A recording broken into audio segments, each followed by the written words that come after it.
হিন্দুদের ধর্মাচরণ এবং হিন্দুদের ধর্ম পালনের ক্ষেত্রে যে হিন্দু হোমল্যান্ড তৈরি করে দিয়েছিলেন ডক্টর শ্যামাপ্রসাদ মুখার্জি, নইলে আমাদের আজকে পাকিস্তানে থাকতে হতো, বাংলাদেশে থাকতে হতো।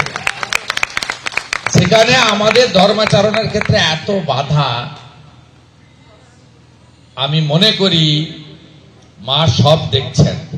পিতৃপক্ষে পুজো উদ্বোধন করেছিলেন হিজাব পরে, 2 ঘন্টার মেঘ ভাঙা বৃষ্টিতে মা দুর্গা বুঝিয়ে দিয়েছিলেন আমি কত বড় শক্তিশালী।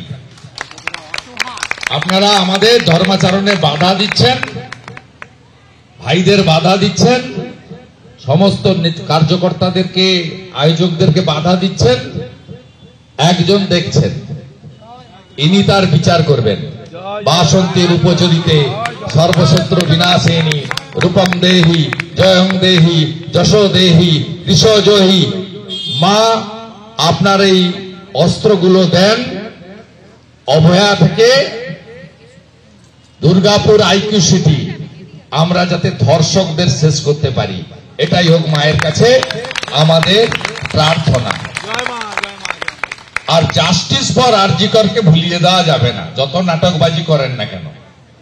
আর প্রত্যেকটি ভারতীয় নাগরিককে অনুরোধ করব, পশ্চিমবাংলার নাগরিককে, সংবিধান প্রদত্ত ক্ষমতার অধিকারী জাতীয় নির্বাচন কমিশনকে সহযোগিতা করুন, যাতে অভারতীয় বাংলাদেশি মুসলিম অনুপ্রবেশকারীদেরকে প্রথমে ডিটেক্ট, তারপরে ভোটার তালিকায় ডিলিট, তারপরে ফাইনালি ডিপোর্ট করতে পারি। এ ভূমি হিন্দুদের ভূমি, এ ভূমি হিন্দুদের ভূমি। তাই ভারতকে শুধু ইন্ডিয়া বলা হয় না, হিন্দুস্তান বলা হয়।